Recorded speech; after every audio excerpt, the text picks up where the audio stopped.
7. By the time we got it bid, it was at over 10 million. When halfway through we hit the 12 million mark, we finished it at over $14 million.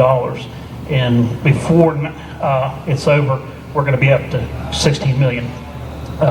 It was fortunate that we got to build it on state property, because that saved us millions of dollars in land acquisition. But you have to, as a district supervisor, go out somewhere and secure this funding and find this funding to use for these things.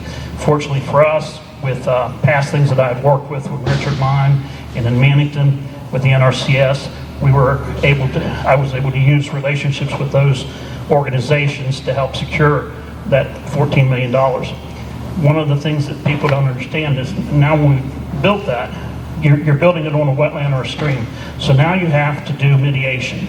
And our mediation up there is going to be, we're going to plant 5,000 trees. And we have to plant those and put tree guards on them. That 5,000 trees has to be planted somewhere. Well, that would have come out of our budget and been over $150,000. I went to the university and talked to the forestry department, and they're going to have the forestry students do that and do our monitoring over 5 years. It's so important as a supervisor to work with other organizations, be it Farm Service Agency, the NRCS, the Forestry Department, or Farm Bureau or the Cattlemen's Association. Andy's a Farm Bureau member, I'm a Farm Bureau member, I'm a Cattlemen's Association member, but I'm also a member of many watersheds in our area. And it's so important for us to protect and keep our water clean. We're the birthplace of rivers. The Mississippi starts here. Okay, thank you, Mark. Our second question, after we combine the first two, our second question will be our final question for both you and Andrew. And it is, what experience qualifies you to serve as a Conservation District Supervisor? The experience is I've done the job for almost 14 years. It's been a passion of mine. I worked on the Mannington project with Consolidation Coal to get the reverse osmosis plant built down there.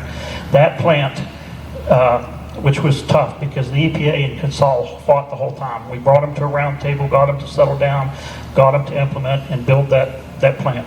That plant takes 26 miles of water line out of 6 mines, including the western end of Mon County, sends it through a reverse osmosis plant, which is a plant that cleans it, distills it, you can drink the water, and it does it at 3,500 gallons a minute.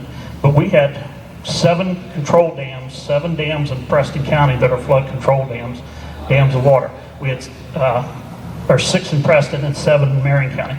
We dedicated one of those dams where Consol could take the water out and put the old water back in.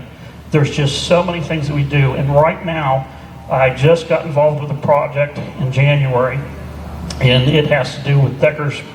It started with the Friends of Deckers, but it went to the Friends of Cheat. And we're going to, in the Albright area at the TNT mine, we're going to partner with the federal government again, and we're going to do a point source cleanup where there's mine acid runoff coming out of the old TNT mine. And I think Andy's qualified. Andy's very qualified.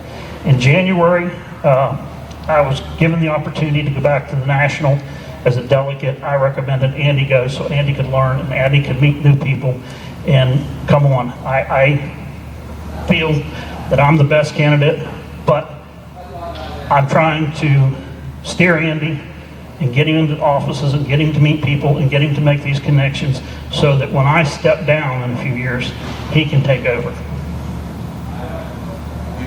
Andrew? Well, I'm relatively new. I've just been an associate with conservation supervisors for about a year. I've been farming for all my life, and I've been trained through the ag school here a little bit. I don't have possibly the direct experience that Mark has, but I don't think you can go wrong with either one of us.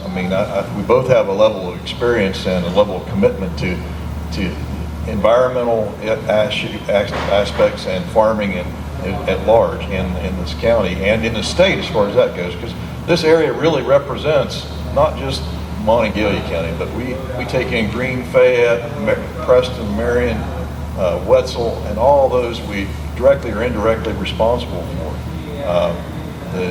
The water aspects encumber everything in here. Everything that Sean wants to do with the tourism in here, with the bike tourism and all that. All of that is directly or indirectly related to farmers, and the green space that we protect and hold as a direct, as what we were given by God, for lack of a better word. I mean, we are responsible for that, and in order to help facilitate that, Mark and I are participating in the various aspects, whether it's watershed groups, or whether it's the Monongalia Conservation District, or Cattlemen's or Farm Bureau. But we feel a direct responsibility to our families and to you as the voters to carry on that. I think you would do well with either one of us in there. I'm learning on the job, as did Mark when he first got there. So, vote your conscience and get to the polls. Thank you. Andrew, Mark, both thank you for joining us. Thank you for educating us a little bit. We're glad to have you.